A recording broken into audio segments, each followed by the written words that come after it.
Bismillahirrahmanirrahim. Nahmaduhu wa nusalli ala rasulihil karim, amma ba'd. Insyaallah pada kesempatan ini kita akan melanjutkan kembali pembacaan kitab Nihayatuz Zain. Masih melanjutkan tentang bab puasa. Kita telah sampai kepada perkataan walau asbaha, seandainya seorang berada di pagi hari, wa fi famihi, dan di dalam mulutnya itu khaitun, ada benang, mutasilun, yang bersambung, bijaufihi, dengan perut bagian dalamnya, ka'an akala, seperti seorang tadi makan, bilaili, pada malam hari, kunafatan, kunafah ini manisan. Nah, coba kita baca penjelasan yang ada di bawah. Apa itu kunafah? Al-kunafatu, adapun kunafah, itu adalah halwa, manisan, tutakhadu, yang dibuat, min ajinil hintoh, dari adonan gandum. Yuj'alu, manisan tadi dibuat, ala syakli khuyutin daqiqatin, atas bentuk khuyut, yaitu benang-benang, daqiqatin, yang halus. Jadi bentuknya tadi seperti benang-benang yang halus, yang tipis. Wayatimu, dan menjadi sempurna, indojuha, yaitu matangnya manisan tadi menjadi sempurna, bisamani, dengan minyak samin. Prosesnya tadi fit tanur, diletakkan pada tanur. Kalau zaman sekarang adalah oven. Au nahwihi, atau seumpama tanur. Thumma yudhafu, kemudian ditambahkan, ilaiha, kepada manisan tadi, as-sukaru al-maqot, yaitu seperti gula halus lah misalnya. Wa aktsaruma, dan paling seringnya, tukalu, manisan ini dimakan, fi syahri Ramadan, pada bulan Ramadan. Jadi intinya kunafah itu adalah manisan yang bentuknya itu panjang-panjang seperti benang, yang sering dimakan, sering dikonsumsi pada bulan Ramadan. Nah, coba kita ulangi lagi. Walau asbaha, seandainya berada di pagi hari, seorang berada di pagi hari, wa fi famihi, dan di dalam mulutnya itu khaitun, ada benang, mutasilun, yang bersambung, bijaufihi, dengan bagian dalam perutnya, ka'an akala bilaili, seperti dia makan pada malam hari, makan kunafatan, makan makanan kunafah, yaitu manisan tadi. Wa baqiya minha, dan masih tersisa, minha, dari kunafah tadi, khaitun, satu benang. Benang masih tersisa, bifamihi, pada mulutnya. Maka ta'arodo, bertentangan, alaihi, atas dirinya, hina idin, ketika itu, ketika satu benang dari kunafah tadi masih berada di dalam mulutnya, bertentangan ke atasnya as-saumu, puasa, was-sholatu, dan sholat. Kenapa? Libutlani shaum, karena batalnya puasa, bitilaihi, dengan menelan benang tadi. Kalau benang tadi ditelan, batal puasanya. Li'annahu, karena menelan benang tadi itu akala, dia adalah makan. Dia makan benang tadi. Au binaz'ihi, atau menjadi batal puasanya, binaz'ihi, dengan menarik keluar benang tadi. Li'annahu, karena menarik keluar tadi itu namanya adalah istaqo'a. Li'annahu, karena sesungguhnya dia itu istaqo'a, yaitu mencari-cari muntah. Nah, mencari-cari muntah itu dengan sengaja itu membatalkan puasa. Jadi ini adalah dilema. Kalau ditelan, dimakan, maka itu seperti muntah. Ditelan, dimakan, maka puasanya batal. Kalau ditarik keluar itu sama dengan muntah, cari-cari muntah, batal juga puasanya. Jadi kalau ditelan atau dimakan, maka batal puasanya. Kalau ditarik keluar itu sama dengan muntah, batal juga puasanya.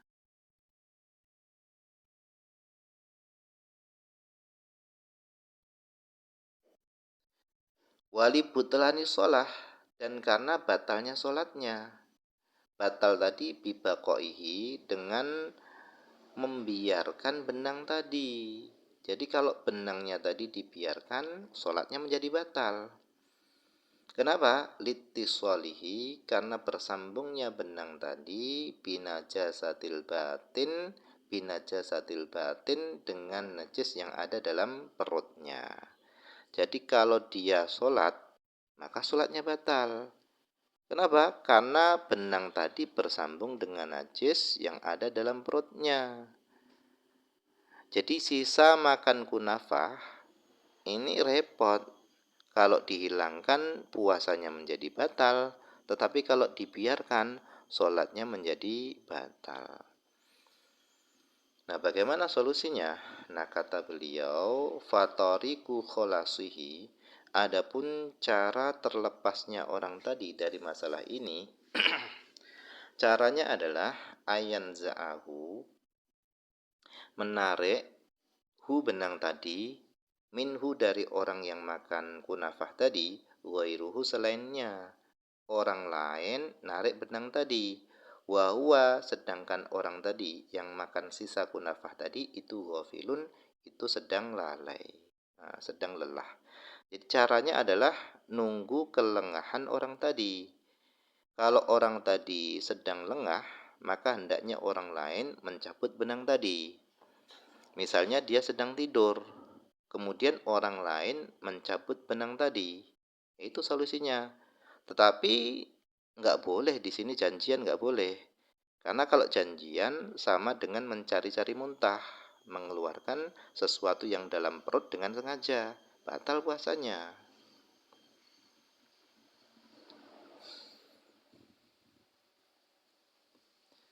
Kemudian fa'il lam yakun ghafilan, maka jika dia tidak dalam kondisi lalai, tidak dalam kondisi lengah, jika benang tadi dicabut dalam kondisi dia tidak lalai, watamakana, dan dia mampu min daf'in nazi, dari menolak orang yang narik, maka aftoro, maka batal puasanya. Kenapa? Idin naz'u, karena mencabut tadi itu muwafiqun, itu mencocoki li gharadin nafsi, itu mencocoki tujuan dirinya sendiri. Jadi kalau mencabut benang tadi dia tidak dalam kondisi lalai, maka itu sama dengan keinginannya sendiri, karena dia mampu menolak tapi dia nggak nolak. Fahuwa, adapun mencabut benang tadi, hina idin, ketika itu, ketika orang tadi menarik tadi, maka mansubun, itu disandarkan ilahi kepada dirinya. Fahuwa, adapun mencabut benang tadi, hina idin, ketika dia tidak lalai, maka menarik benang tadi itu mansubun ilahi, disandarkan kepada dirinya.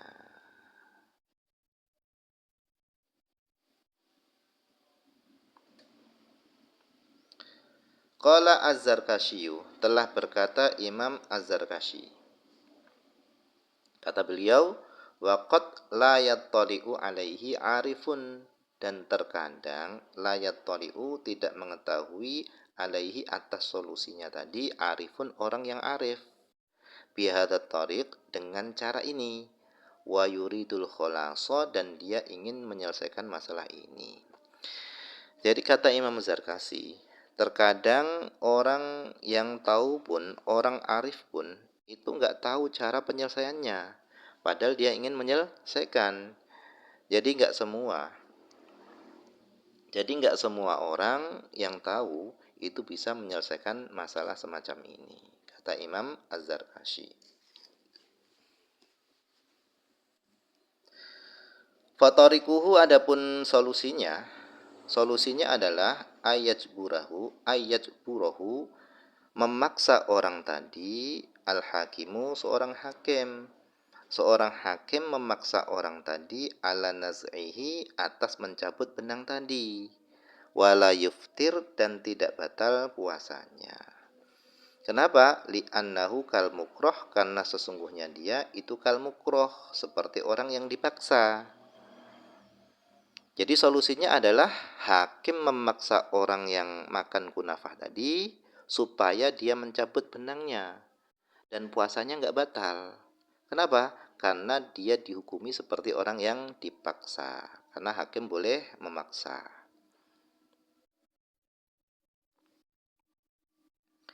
Wa haitsu lam yattafiq dan ketika tidak ada yang cocok lahu bagi dirinya syai'un sesuatu pun min dzalika dari solusi-solusi yang telah disebutkan tadi. Jadi ketika tidak ada yang cocok baginya sesuatu dari solusi-solusi tadi, maka wajib alaihi atas orang tadi naz'uhu mencabut benang tadi awib tilauhu atau menelan benang tadi muhafadzatan karena untuk menjaga ala sholati atas sholat. Jadi yang lebih dimenangkan adalah sholatnya. Otomatis kalau dia telan atau dia cabut benang tadi puasanya batal. Tapi kata beliau di sini lebih dimenangkan sholatnya. Kenapa? Li'anna hukmaha karena sesungguhnya hukum sholat itu aghlazu itu lebih berat. Alasannya liqatli tarikiha karena dibunuhnya orang yang meninggalkan sholat. Jadi ketika solusi-solusi yang telah disebutkan tadi di atas itu nggak ada yang cocok dengan dirinya, tidak ada yang cocok, maka wajib baginya memenangkan sholatnya, yaitu dia telan benang tadi atau dia cabut benang tadi, otomatis puasanya batal. Nah, kenapa lebih dimenangkan sholat daripada puasanya? Alasannya karena beratnya masalah sholat. Karena kalau ada orang yang meninggalkan sholat dengan sengaja, maka hukumnya adalah dibunuh. Sementara kalau meninggalkan puasa, walaupun dengan sengaja, hukumnya tidak sampai dibunuh. Hukumannya nggak sampai dibunuh.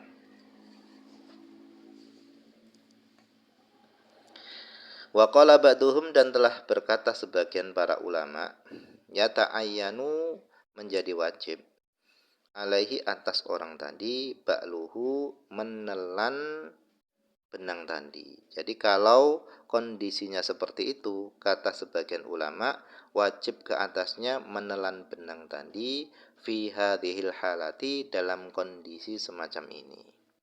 Wala yukhrijuhu dan dia tidak boleh mengeluarkan benang tadi. Jadi ditelan solusinya, bukan dikeluarkan.